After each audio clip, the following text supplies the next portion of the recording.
Vamos lá, então já dei entrada aqui para o início da nossa live. Melzinha já chegou, já estava posta, a área, Marilene.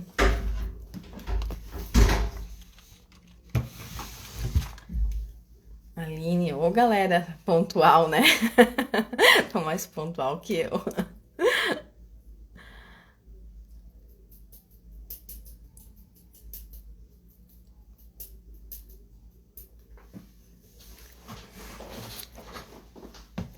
Margaret, em nome da Ressoar.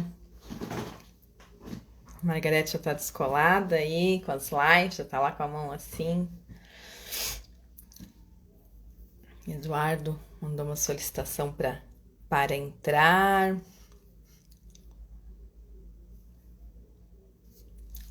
Daqui a pouco eu volto lá, então. Então, para os que estão chegando, essa é uma live para que a gente possa falar sobre a angústia, né? Tanto na infância como na vida adulta. E esse tema ele vem porque, enquanto mentora da instituição Vida Ativa, entendo que a gente precisa perpassar, né, o espaço da instituição e chegar até a comunidade, seja a nossa comunidade presente, seja como também a comunidade virtual, para que a gente trate desses assuntos que são bastante emergentes, né? E o nosso convidado é o Eduardo Carvalho, que eu já vou me conectar com ele aqui enquanto vocês vão chegando, para que a gente possa, muito rapidamente, iniciar aquilo que a gente se propôs, para que a gente ganhe tempo aí para as nossas falas, daquilo que vai realmente contribuir.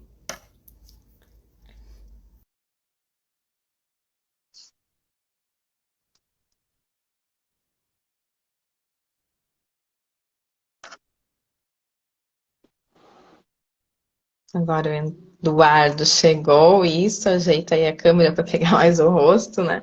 Embora o que nos importa é ouvir tua voz. Então eu quero apresentar para vocês, já vamos começar apresentando o nosso convidado, né? Então o Eduardo Carvalho, que há mais de 20 anos atua como psicoterapeuta na clínica, lidando diariamente com esse tema, né? Que é a angústia. O Eduardo também tem uma caminhada como escritor, tendo 2 obras, né? As 2 obras dele. O primeiro livro é, para quem não conhece, depois tem desejo de conhecer um pouquinho, que é Céu, Inferno e Outros Lugares. E também a outra obra dele, que é 61.824 palavras sobre o final feliz que ninguém achou. Ele nem é tão romântico assim, né? Quando ele traz esses temas para nós. Eduardo também é palestrante e também fomenta aí formações de futuros profissionais que vão atuar para a gente poder contribuir para uma humanidade mais saudável, né? Com a ajuda dos nossos terapeutas, seja do mundo da infância, seja do mundo adulto. Então, Eduardo, estamos aí com algumas pessoas já e vamos começar a nossa fala, né? E vou deixar você começar a costurar e a gente vai aí tecendo sobre isso e gostaria que vocês trouxessem as perguntas. Eu acho que é um momento bem importante, assim, eu sempre falo, esses encontros, eles precisam ser vistos como um laboratório de experiência. Em um laboratório de experiência, a gente realmente experimenta, a gente traz para fora aquilo que está dentro da nossa ideia, para que aquelas pessoas que estão ali nos ouvindo, e justamente com conhecimento sobre o tema, possam nos ajudar a organizar sobre aquilo, que é hoje o nosso convidado tem para nos ofertar, com esse tema, angústia da infância à vida adulta. E Eduardo, já inicio fazendo uma pergunta para você, depois que você queira falar a sua introdução, sobre o conceito de angústia, já para a gente começar a costurar e abordar a nossa grande coxa. Bom, em primeiro lugar, boa noite a todos, né? Ninguém recusa um convite da esposa para participar de alguma coisa, né? Então, é um prazer estar aqui, muito mais do que qualquer outra coisa. Angústia vem do latim peito apertado, né? Que é uma uma sensação de apreensão, né? Então, falar de angústia é falar sobre um assunto que, por exemplo, a filosofia se debruça desde sempre, desde que o homem se percebeu impotente diante da natureza. Ele experimentou a angústia pela primeira vez. A angústia é uma apreensão daquilo que escapa do nosso controle, daquilo que nós não conseguimos compreender, não conseguimos entender, portanto não conseguimos dominar. Então a gente pode falar de angústia de duas formas, basicamente, né? Que é o seguinte: o primeiro é a primeira constatação de angústia. Eu diria que nós temos uma angústia que começa na infância e depois nós temos uma angústia que nos antecede, nos acompanha na vida adulta, né? Que nos antecede a vida adulta na fase da adolescência e que nos acompanha, para a maioria de nós, até o último dia. A da infância começa quando a criança tem em si o domínio do conceito de morte. Quando a criança sabe ou passa a entender o que é a morte, junto com isso também vem um conjunto de percepções. Primeiro, do que a morte, na verdade, é o problema que a humanidade, é a pergunta que a humanidade tem desde que se percebeu o que é a morte, né? Esse mistério sempre vai continuar, porque por ser um tipo de pergunta que não tem resposta, porque as respostas elas estão no âmbito da fé e tudo mais, é uma pergunta que nunca será respondida de forma efetiva. Então, é uma pergunta que ultrapassa as épocas, porque ela não tem resposta, assim como outras. Da onde vim, por que vim, né? Esse tipo de coisa assim. Mas muito bem, quando a criança percebe o conceito de morte, ela percebe o quê? Que ela e as pessoas que ela mais ama podem a qualquer momento desaparecer, né? E não voltar mais, e não ver mais. E é muito comum que todos nós tenhamos, na sua maioria, uma primeira lembrança disso quando lembra do nosso primeiro medo, que é o medo da morte dos pais. Ou o medo da morte daquelas pessoas que a criam, sobre as quais ela depende. Então, esse é o primeiro medo que a gente lembra de ter. E junto com isso vem o medo do vento, que derruba a casa, da água que também entra, da terra que treme, enfim, de que nós não temos controle sobre a vida. A partir do momento que a gente percebe que não tem controle sobre a vida e que estamos à mercê de forças completamente aleatórias a nós, surge o que a gente chama de angústia, mas também podemos chamar de ansiedade, que é uma necessidade de ter controle sobre o medo. Nós passamos a ter medo. Medo de que o que mais temamos possa acontecer. Então, a partir desse momento, a criança começa a se sentir, começa a se preocupar, pré-ocupar, ou seja, ocupa antecipadamente o seu pensamento, tentando fazer com que seu pensamento, algumas atitudes, sempre de acordo com o seu momento, com o seu estágio, que ela consiga evitar que as coisas que ela mais teme possam acontecer, né? E esse tempo Eduardo,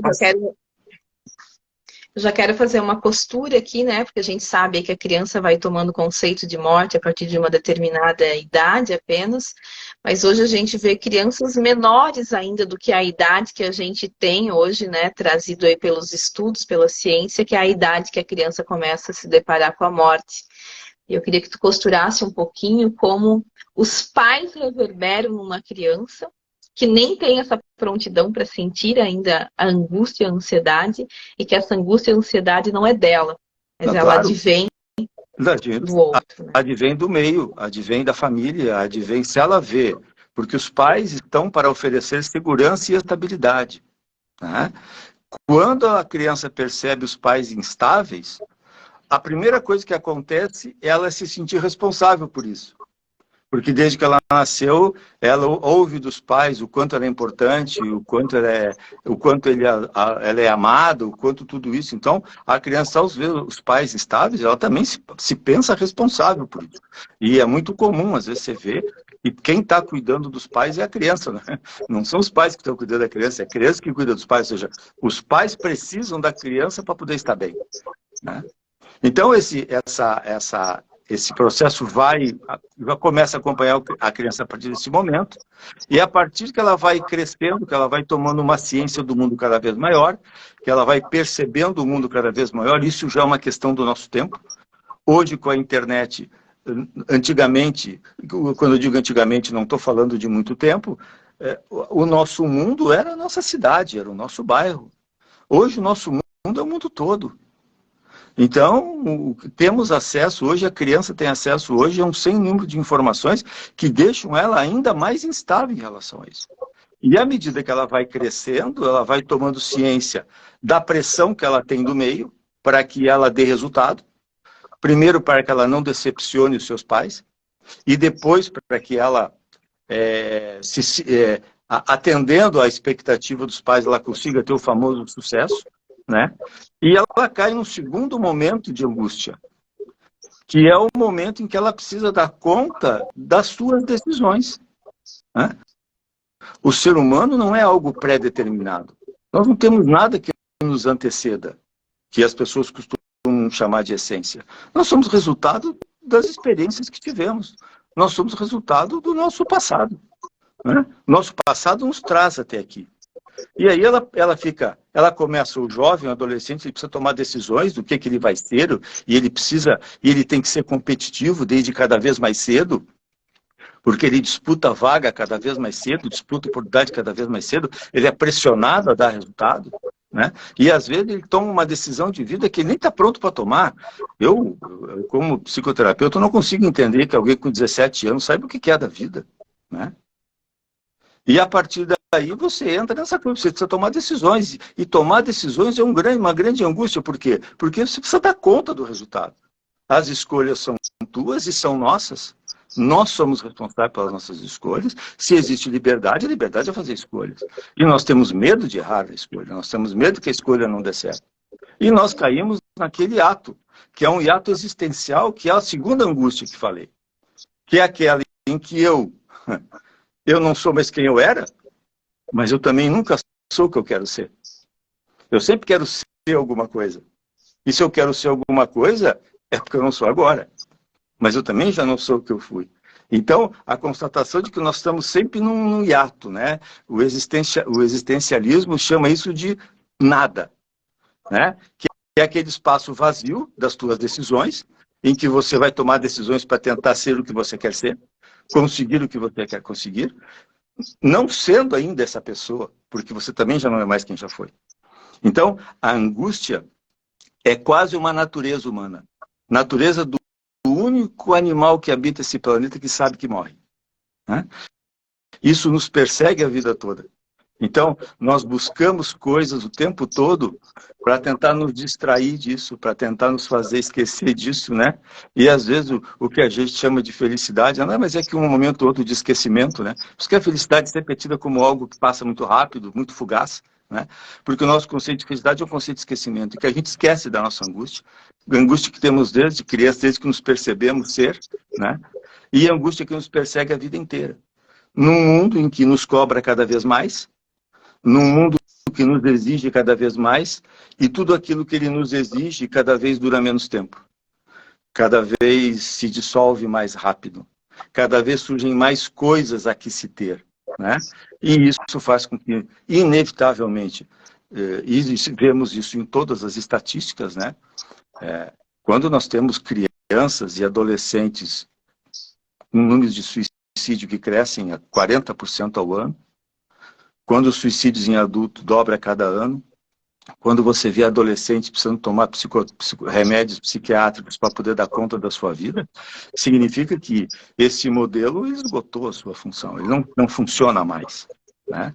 Eduardo, e claro, aqui eu nós quero... estamos vivendo um momento de mudança. Nós estamos chegando no fim de um processo para começar outro em algum momento. Agora, a angústia do ser humano é a angústia da sua vulnerabilidade diante do real e a angústia das escolhas que tem que fazer, das quais ele é responsável pela escolha e logo também pelo resultado. Aqui eu quero trazer uma contribuição de estatística, né? Eu trago esse tema hoje porque, assim, dentro desse mundo das infâncias já há mais de 20 anos também, né? E desde 2020 para cá tem crescido absurdamente o número de crianças já doentes, né? A gente pode dizer doente porque precisa ser tratado, né? E os dados trazem, a Universidade do Canadá fez uma pesquisa com 80 mil crianças de vários lugares do mundo, e hoje a gente tem a cada 4 crianças uma criança que sofre da angústia, né? E aqui eu quero entrar num modo bem prático, assim, que você fale, né? Bem voltado agora para a infância mesmo, porque o que se percebe é que essa angústia, novamente, ela vem dos pais, né? E dos pais que trazem essa projeção, isso que você vinha falando, de querer ser algo que ainda não é, e tá atrás dessa felicidade o tempo inteiro, né? De ser quem se não é o tempo inteiro, e que se projetam nessa infância, se projetam nessa criança, né? Já que eu não fui, a criança vai ser, e que acaba gerando essa angústia sem eles perceberem. O que você poderia deixar de recado, assim, a modo prático, para um pai e uma mãe poder refletir sobre a sua contribuição para essa estatística tão grandiosa, que é a cada 4 crianças, uma criança é doente? Bom, a primeira coisa é lembrar o que a biologia já nos mostra. Nós não somos iguais. A natureza não se repete. Não existe duas uvas iguais num cacho, não existe 2 folhas iguais numa árvore, não existe 2 pessoas iguais. Né? A primeira coisa é lembrar que dizer o nosso filho é um certo exagero. Isso parece que traz a ideia de que o filho tem que ser aquilo que nós esperamos que ele seja. Né? É comum os pais quererem se realizar nos filhos. Né? O filho não tem como dar conta de eventuais dificuldades que os pais tiveram na sua vida. Né? Junto com isso, em muitas situações, você vê um excesso de proteção. A criança não pode se frustrar, a criança tem que ser atendida em tudo que pede. Né? Tem uma livre demanda hedonista de prazer para a criança, então ela não pode passar por nada, ela tem que ter tudo atendido. E eu quero só lembrar que ser pai e ser mãe não é necessariamente fazer filho feliz. Ser pai e ser mãe é preparar o filho para ser feliz sem depender dos pais. Né? E aí você cria crianças, depois de adolescentes, completamente inabilitados para lidar com frustração. Eles não dão conta de lidar com a frustração, porque a vida não é livre demanda. A vida, como já dizia o velho Nietzsche, a vida é luta. Né? É conquista, é esforço, é desenvolvimento, né? Mas tem que ser algo que seja afim com o que somos, individualmente. A criança não tem que ter a obrigação de atender expectativa, né? Porque ela é única. Ela não é igual. Né? E às vezes a gente esquece disso. Então, se eu fui muito infeliz em determinado momento, eu quero que o meu filho seja feliz naquilo. Hoje mesmo no consultório eu estava conversando com um cliente meu de outra cidade e ele estava me dizendo que ele está pensando até em sair do emprego, porque como o pai dele morreu muito cedo e ele não teve pai, ele quer ficar mais tempo com a filha. Eu falei para ele, olha, tu tem que ver se a tua filha realmente sente que tu está ausente. Tu está achando que ela é você. Você não morreu. Não é porque você não teve pai e sentiu falta do pai que a tua filha sente falta de você se você a cada semana viaja 2, 3 dias. Talvez não seja. Talvez ela não tenha essa falta. Mas você está criando nela uma falta que ela não tem. Porque ela não é igual a você, ela não viveu o que você viveu. Né? Nós somos o resultado do que vivemos. Né? Cada pessoa é absolutamente irrepetível. Tá? E criar a ideia de que a criança tem que atender uma demanda de expectativa, seja do que for, é simplesmente colocar sobre ela uma violência. De outra parte, se o que nós temos é o passado, das nossas experiências que tivemos, é fundamental que a experiência da criança no começo da vida seja uma experiência produtiva. Né? Ela tenha um bom começo, porque dela já vai ter um passado bom. Né? Eu sempre digo para os pais que eu converso sobre o tema, só são dois lugares onde você deve, talvez, pôr dinheiro. Na educação infantil, onde se forma a personalidade da criança até os 7, 8 anos, o que ela vai ser como pessoa, e depois numa melhor universidade que você possa conseguir para ela encontrar um destino profissional que a recompense, que seja bom para ela. Porque geografia, matemática, história, os afluentes do rio Amazonas, as características do sertão nordestino, você aprende em qualquer lugar. Mas se tornar pessoa tem a ver com a primeira infância. Então, uma primeira infância que contemple a individualidade, né? Não generalize a criança, respeite as necessidades que ela tem, cada um tem. Né? Por isso que eu gosto muito da ideia de que a escola vai construindo seus projetos de acordo com a necessidade da criança, não antecipadamente, porque quando tu constrói antecipadamente, tu está achando que toda criança é igual. Todo esse processo de formatação de crianças que nós temos hoje parte do ponto que as crianças são todas iguais. Não, as crianças não são todas iguais. Nada é igual. Né? Então, lembrar disso. Olhar para aquela criança e lembrar, ele não é eu. A mãe olhar e dizer, ele não é eu.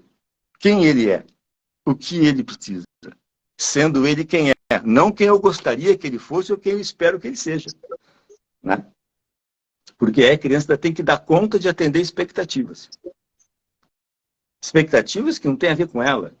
Tem a ver com a própria história dos pais. Então, acho que seria o primeiro passo esse. Ter esse olhar de unicidade. Cada criança é única. Cada ser humano é único. Se quem está nos assistindo aqui tivesse nascido na quadra de trás da sua casa, talvez não estivesse nos assistindo aqui agora, talvez não tenha casado com quem se casou, não tenha estudado o que estudou, porque contemplou uma outra história. Então, lembrar isso. Unicidade, singularidade. Ok? Deixa eu ver aqui, alguém escreveu alguma coisa aqui, né? Ressoar das Infâncias traz para nós palmas para a educação infantil e as escolas das infâncias, né? E aqui eu concordo, porque o comprometimento que as escolas das infâncias necessita ter com a infância e com o adulto, porque hoje a gente não tá, a gente está aqui pela criança, mas não com a criança, né? A gente está com esse adulto que deve de ser a bússola da criança, e como o Eduardo bem colocou, hoje a gente tem visto as crianças sendo a bússola dos adultos, né? Determinando para onde se vai, a que hora se vai e como se vai. E isso gera uma angústia muito grande na infância, porque é uma responsabilidade da qual eles não dão conta, né? Observando esse dia a dia na infância aí, né?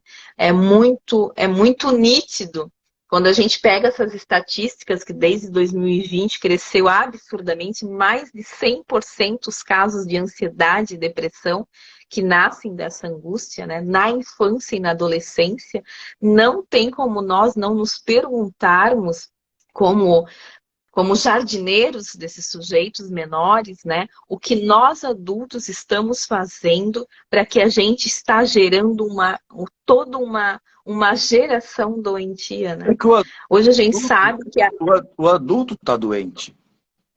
Sim. O adulto nunca teve tão angustiado. O adulto nunca teve tanto medo, né? Há 20, 30 anos atrás, o futuro era uma promessa. Hoje o futuro dá medo. É por isso que o adolescente não está dando conta. Entende? Por quê? Porque o futuro dá medo para ele. Olha quanta coisa ele precisa conseguir. Né? Então, criança tem agenda. A criança está sendo preparada para esse futuro cedo demais. E um futuro que não existe, né? Porque a gente sabe que a cada 10 anos a gente tem uma mudança, Muda tudo. Quando a gente vai estudando, nos estudos, a gente sabe que a cada 10 anos a gente precisa repensar não é novas teorias, mas é uma releitura das teorias para que a gente dê conta da nova geração a cada 10 anos, né? E aí eu pergunto, as escolas de educação infantil estão preparando para o quê, né? Hoje eu vi um psiquiatra falar que a gente vive o déficit do presente, as pessoas não estão mais no presente. Pensa o quão angustiante é para uma criança ela estar sendo preparada para algo que ela... Primeiro que ela não tem pensamento futurista, né? A criança ela não tem futuro, ela está no agora. Tanto é que se tu der um pacote de bala para ela pode saber que vai se extinguir as balas do mundo, ela vai comer todas porque ela é presente, ela não é futuro, né? E ela ter que lidar com tudo isso, né? E ter que lidar com esse monte de informação a qual ela está inserida, como a exemplo dos jogos, né? Num jogo a criança tem que tomar decisões o tempo inteiro, esses jogos tecnológicos, né? E que condição a nossa criança tem para tomar decisão quando ela teria que estar imersa nesse mundo onírico? A Maricelma traz assim: boa noite, Eduardo. Gostaria de ouvir de você sobre as crianças que já na sua infância vêm impondo sua característica e dizendo aos pais: eu sou diferente de você. E os pais acham desamor por parte dos filhos. Esses dias eu estava dando uma aula, eu dou aula na formação de terapeutas, né? E aí eu estava comentando lá sobre a questão de que nada é gratuito. Aí, esse assunto sempre que vem, levantou uma mãe lá e falou: não, o amor de mãe é um amor absolutamente, como é que se diz? Desinteressado, um amor incondicional. Aí eu perguntei assim para ela: tá, mas o teu filho ou tua filha, se fizer alguma coisa, pode te decepcionar? Ela falou: claro que pode. Bom, então não é incondicional, teu amor é condicionado a ele não te decepcionar, né? Então, primeiro, é lembrar que ninguém é igual a ninguém, nunca vai ser, tá? E o ideal é a gente, desculpa o termo, a gente atrapalhar menos. Acho que a gente tem que cuidar para a criança não se machucar, né? E daí ela vai desenvolvendo os gostos dela. Ela vai estar, ela estando exposta a um processo educacional que contemple as múltiplas inteligências, para que ela se sinta, ela encontre o primeiro caminho dela, já está ótimo, né? E que respeite a individualidade dela. E outra coisa, pessoal, assim, ó, se tem uma coisa que caracteriza a vida é a impermanência das coisas. Tudo muda o tempo todo. Nada permanece. Nada permanece. Tudo muda o tempo todo. A única coisa que não muda é a mudança constante. Isso já vem de 2.600 anos atrás. O budismo se dedica a isso há 2.600 anos. O budismo não se preocupa com Deus, não se preocupa com ninguém. O budismo diz assim, ó, as coisas mudam o tempo todo, a vida é impermanente, isso te angustia e você fica desejando coisas para tentar parar de se angustiar. Não adianta. Isso é o budismo, que é uma das religiões que mais cresce no mundo, né? Justamente porque ela é prática. Então, lembrar que tudo é impermanente. Lembrar que se tudo é impermanente, a identidade também é impermanente. Quantos de nós aqui já mudamos de ideia? Quantos de nós aqui já mudou de gosto durante a vida? Não se congela a criança também. A criança muda como tudo muda. O adulto muda. Às vezes mudamos de casamento, mudamos de religião, só não mudamos de time de futebol, mas isso é um outro estudo que precisa ser feito separadamente, né? Mudamos de tudo, paramos de comer isso, passamos a comer aquilo, mudamos. Por quê? Porque o ser humano é impermanente. O pessoal que está aqui nos assistindo, durante a nossa live aqui, em cada um de vocês, milhares de células morrem, outras nascem, vocês não serão os mesmos depois disso, por menos que tenham prestado atenção. Logo, a ideia de que a criança tem uma identidade, que o adulto tem uma identidade, é uma ficção. Nós somos resultado dos afetos que temos. Nós somos resultado dos contextos que vivemos. Somos o resultado das trocas que temos com o mundo. Isso já diria o grande Spinoza. Nós somos o resultado dos encontros que temos com o mundo. Então, existem encontros que nos dão alegria, nos fazem crescer, nos fazem ser mais fortes, mais entendedores, e existem encontros que diminuem a nossa vontade de viver, porque são encontros tristes. Então, Liberdade é você ter na vida, ter a oportunidade de buscar na vida encontros que te alegrem, que te façam crescer. Nós não desejamos, em tese, coisas de ordem material. O desejo é desejo de evolução, é desejo de crescimento, mas um crescimento que contempla sempre a pessoa que somos hoje. Nós estamos em constante mudança. O fato de nós termos um nome e um CPF nos dá uma ilusão de que nós somos a mesma pessoa. Nós não somos. E para mim, que acompanho pessoas há muito tempo, tá? Às vezes a criança na fase infantil ela é um doce. Adolescente parece que foi possuído pelo sei quem e fica insuportável. São fases diferentes porque são mudanças. Nós somos o resultado do meio onde estamos. Nós somos o resultado do corpo que temos, das volições que temos, das necessidades que temos. Então, lembrar que tudo é movimento. Essa palavra está na moda, né? Eu ouço essa palavra bastante todo dia. Tudo é movimento, tudo se move, né? O tempo todo. Então, quem sou eu hoje? O que eu preciso hoje? A pessoa que eu preciso hoje precisa do quê? É o que eu vou precisar daqui a 1 ano, 2, 3? Claro que não. Mas nós tentamos, para diminuir essa angústia diante da impermanência das coisas, da nossa vulnerabilidade diante da vida, nós tentamos coisas que congelem. Nós temos uma necessidade de coisas permanentes, como verdades, identidades, tudo são necessidades que nós temos de coisas que parece que a gente consegue segurar, parece que diminui a nossa angústia diante de tudo que se move. O tempo todo se move. A criança se move, nós nos movemos. Vamos deixar a criança se mover no ritmo dela, no caminho dela, sendo ela quem é hoje. Chega uma hora em que acabou. Vai todo mundo para dentro de uma sala, atrás de uma carteira, passar lá um turno inteiro. Né? Não tem a infância, em tese, é para acabar aos 12. Quando você coloca uma criança numa carteira, uma manhã inteira ou uma tarde toda, parada, ouvindo alguém falar, né? Você está abreviando a infância dela. Então, coisas que deveriam acontecer aos 18, começam a acontecer aos 12. Né?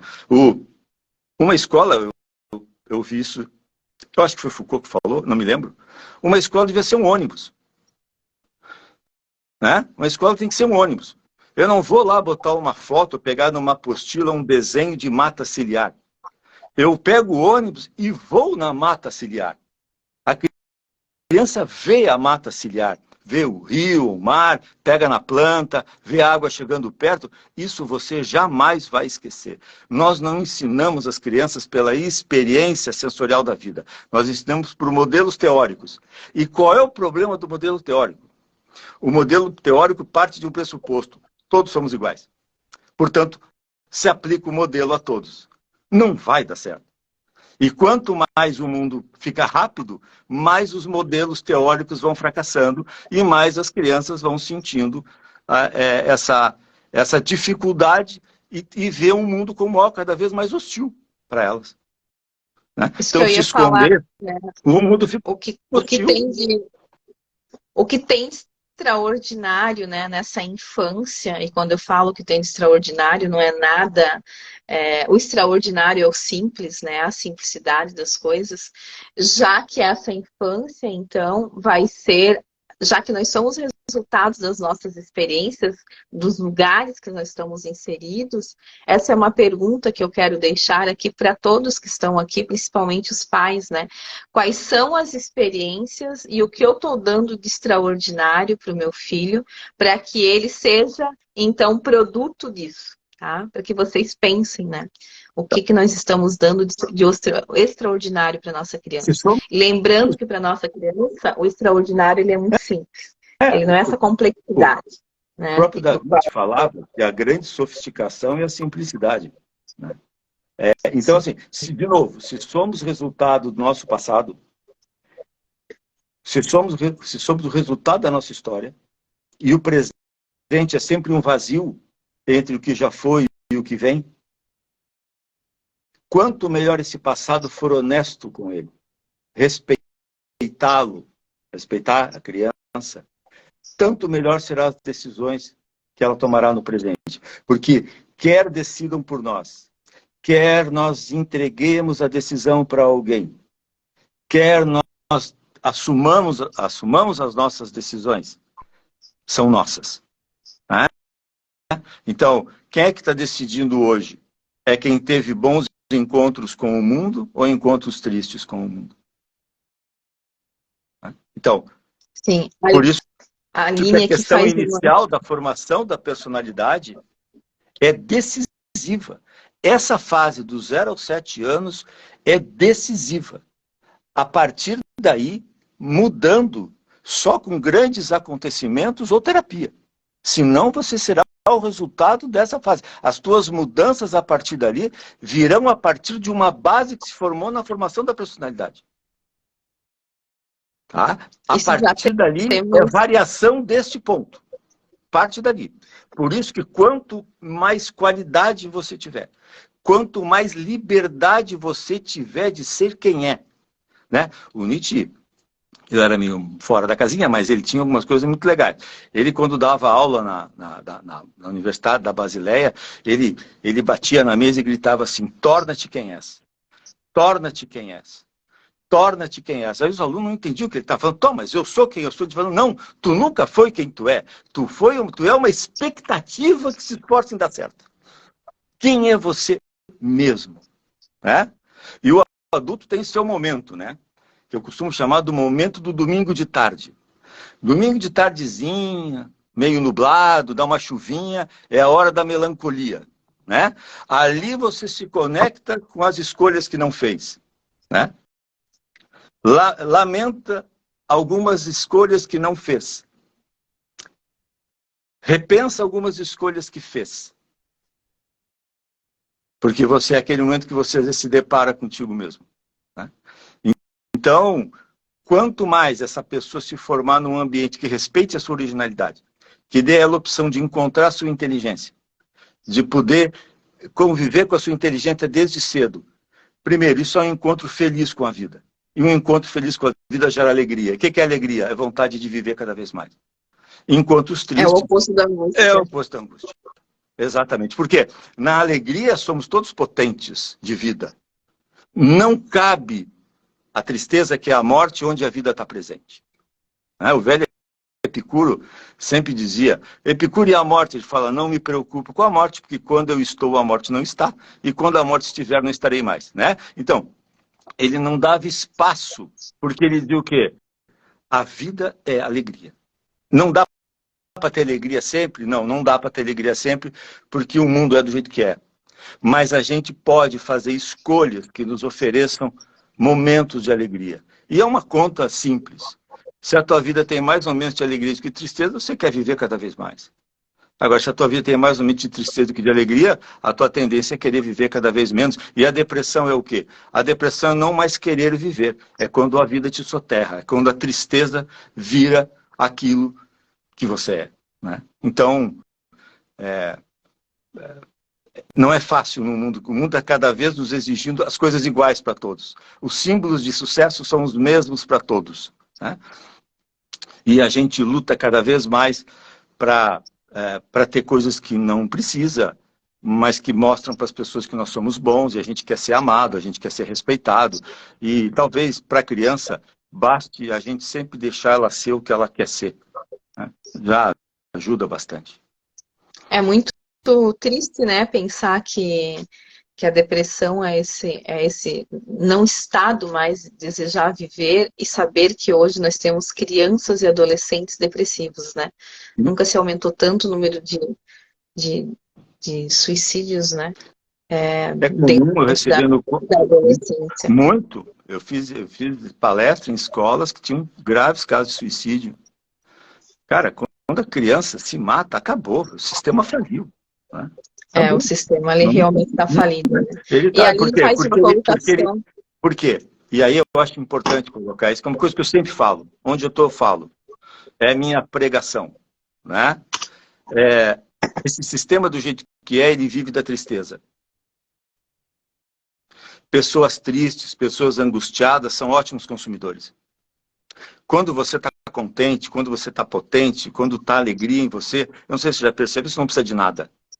Mas o sistema precisa que você precise de muita coisa. E para isso há que te manter triste. Então, não existe uma preocupação conosco enquanto seres humanos. Seres humanos nascem. Nascem. Né? Então, há que ter uma...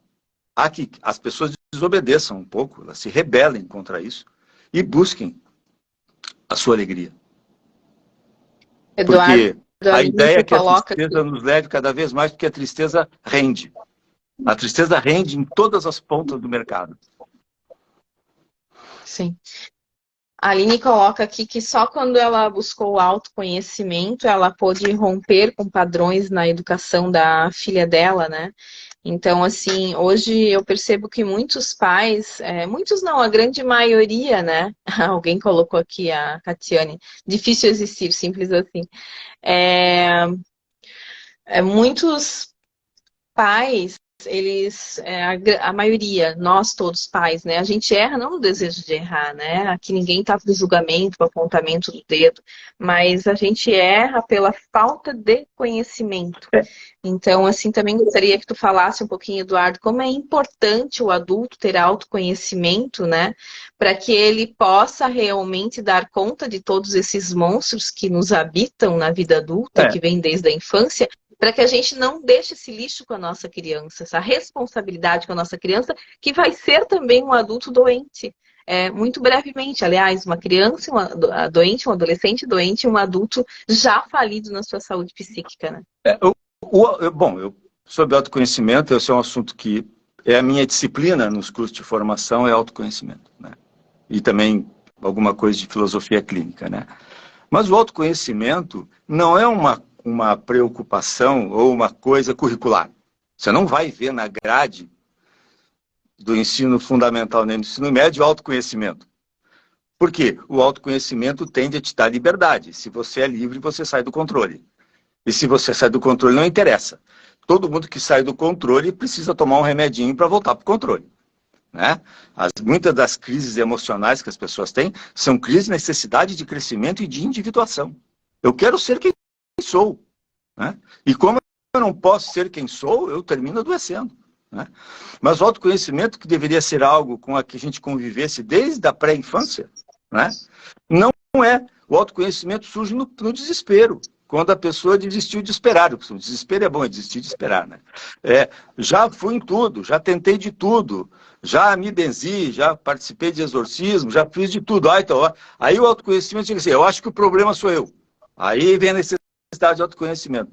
Quando o autoconhecimento devia ser antes. Né? E o autoconhecimento, ele tem alguma... Eu diria assim, ó, o autoconhecimento é o seguinte, o autoconhecimento precisa de tempo. E a gente não tem tempo.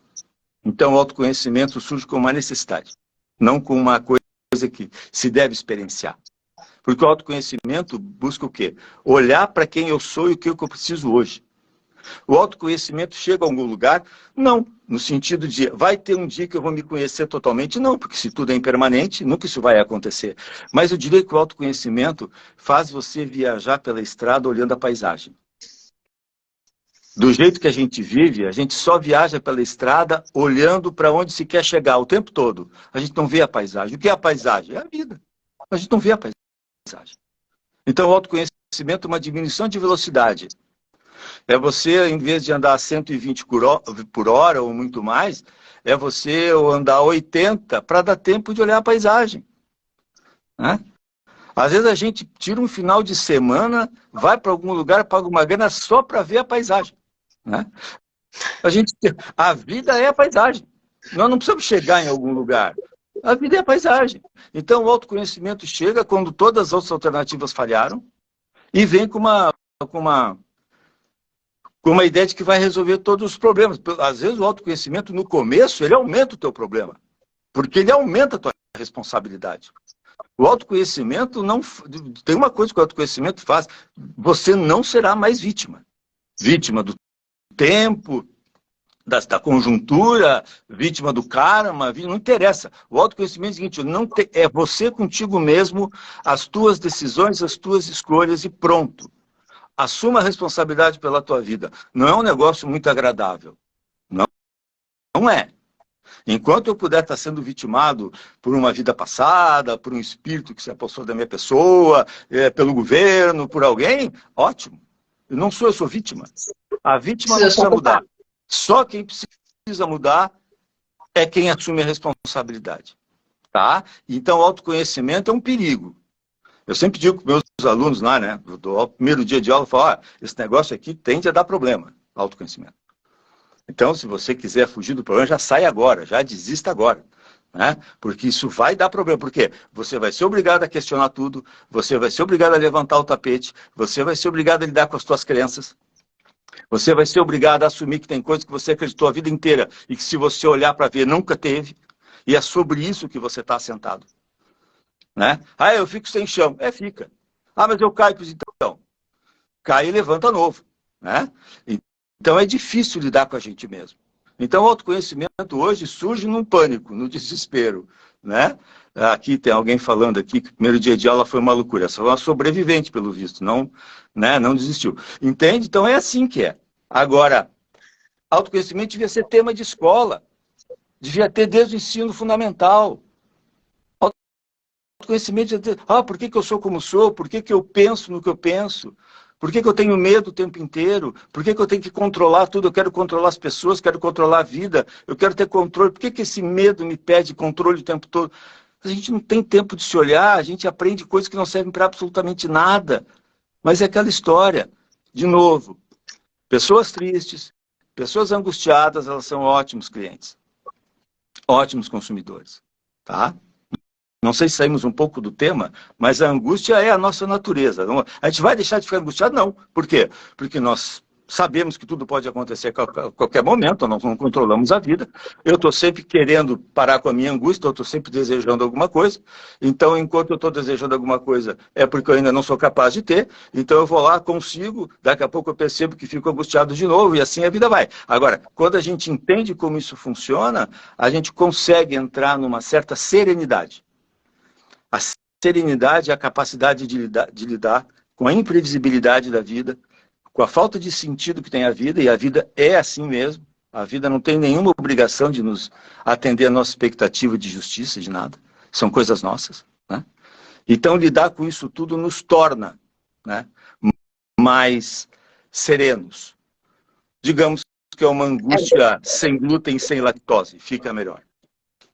É bem importante que a gente, quando findar esse encontro, né, Eduardo, a gente também tenha essa clareza de que a angústia é do ser humano. Ninguém está aqui dizendo que nós não tenhamos que sentir angústia, né?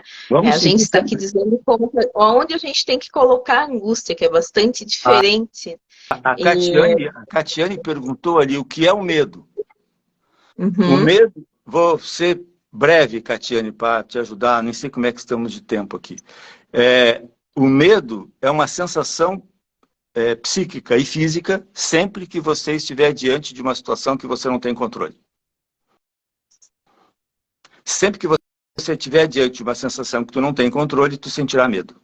É uma defesa. Nosso cérebro, que sabe que morremos, quer nos manter vivos. Então, tudo aquilo que não tem conhecimento anterior, que você não conhece, não controla, ela vai te dar medo. Tá? Então, o medo é assim, é só isso o medo. O medo não quer dizer que não vai dar certo.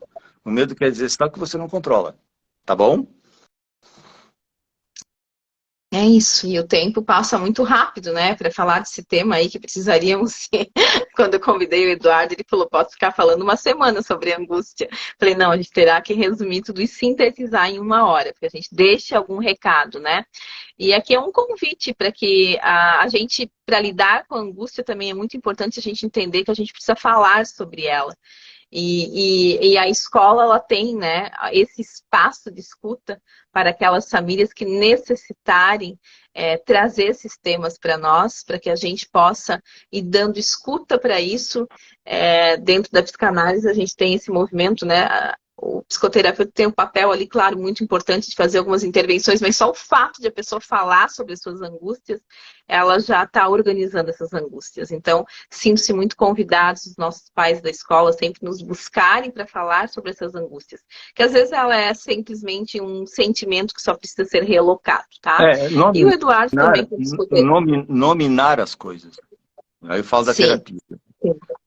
Nominar as coisas, nominar a tua angústia, dar para ela um nome, falar sobre ela livremente, já ajuda muito. Não, vai acabar com ela? Não, mas vai torná-la entendível.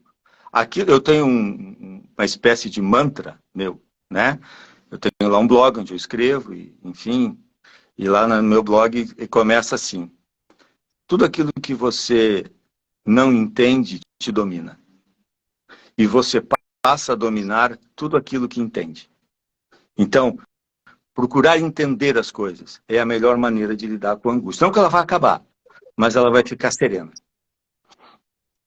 Perfeito para a gente terminar esse encontro, Eduardo, falar sobre isso, né? Aquilo que a gente entende, a gente realmente tem muito mais paz para lidar. Falando aqui que passou tudo rapidinho, e é só a Maiara perguntando qual a idade natural de início da angústia, Eduardo. Olha, quando a criança vê os pais tensos, com medo, nervosos, não dando para ela aquela segurança que ela precisa ter, começa ali. Né? Começa ali. E hoje, claro, hoje os pais estão mais tensos, porque tudo é muito instável, ninguém mais. Por que existe uma obsessão por emprego público? Para tentar ganhar alguma estabilidade. Né? Entende? Então, a criança começa começa com os pais, se elas vê os pais tensos, angustiados e ansiosos. Mas se tudo correr naturalmente bem, eu imagino que entre 5 e 6 anos essa percepção fica mais clara para ela, né? E ela vai passar a demonstrar isso através de preocupações. Ela começa a mostrar preocupações. O que é a preocupação? É preocupar a mente dela, tentando evitar que os medos dela não ocorram, né? Começa aí a ansiedade e começa aí todo um processo que vai se sofisticando. À medida que o mundo da criança vai aumentando, vai virando uma criança maior, depois um adolescente, um adulto, onde o mundo é imenso, muitas variáveis, não se tem controle sobre nada. Aí, se não tem um entendimento, uma serenidade, a angústia vai lá no teto, vai embora. Isso aí, Maiara. Eu tenho um mantra que eu costumo dizer que pais fortes, pais serenos, filhos serenos, né? Não isso como causa e efeito, mas na primeiríssima infância, na primeira infância, com certeza temos uma responsabilidade gigante sobre todos os processos da nossa criança. Então, tem uma idade lá onde a angústia começa naturalmente, como o Eduardo falou, quando começa esse conhecimento, né, da questão da morte, mas as nossas crianças hoje vivem essa angústia muito antes desse tempo, conhecido pela ciência, que é a angústia que não é da criança. Ela vive a angústia desse pai, dessa mãe, dessa avó, das pessoas que estão com ela no meio, e que não estão bem e que transmite, que vibram e ecoam sobre ela. Então, hoje a nossa criança está muito doente por isso, não por ela. Porque a criança está muito saudável, a infância ela é muito viva, muito bela. Mas a sociedade como um todo está muito patológica e as nossas crianças estão absorvendo essa vibração que vem dessa sociedade, né? Enquanto a criança não tem futuro, ela é só presente, ela não tem nenhum problema. Ela só passa a ter problema quando ela passa a ter futuro. Que aí a gente precisa controlar. Né? Isso. E é isso aí, meus queridos. Nós, né, eu agradeço muito, Eduardo fala por ele, mas agradeço muito a presença aí daqueles que estiveram. E mandem sugestões, esse é um dos primeiros encontros assim do ano para tratarmos de um tema. A ideia é que venhamos muitas vezes aqui, porque esse espaço pode ter certeza que saiu daqui muita gente com muita angústia, que terá que buscar uma compreensão daquilo que sentiu, e sairá daqui gente muito fortalecida para entender o quanto eu preciso estar bem para que eu possa ser luz sobre a minha infância e deixar essa minha criança bem. Como diz o Tiago Berto, deixamos as crianças em paz. Eduardo, obrigada. Valeu. Pelo Boa noite a todos. Foi um prazer estar aqui. Continuamos, né, no caminho. Isso daí, continuamos no caminho. Tem gente que pediu para deixar gravado aqui e que com certeza eu vou agora me despedindo de vocês. Então, obrigada a vocês, Maiara, obrigada a todos. Vou Eu vou deixar gravado para que outras pessoas possam, então, acessarem no momento oportuno e partilharem também com quem entenderem que isso vai contribuir. Joia? Muito obrigado. Gratidão é nossa. Joia, Eduardo. Obrigado. Nada. Até a próxima. Então, até a próxima, pessoal.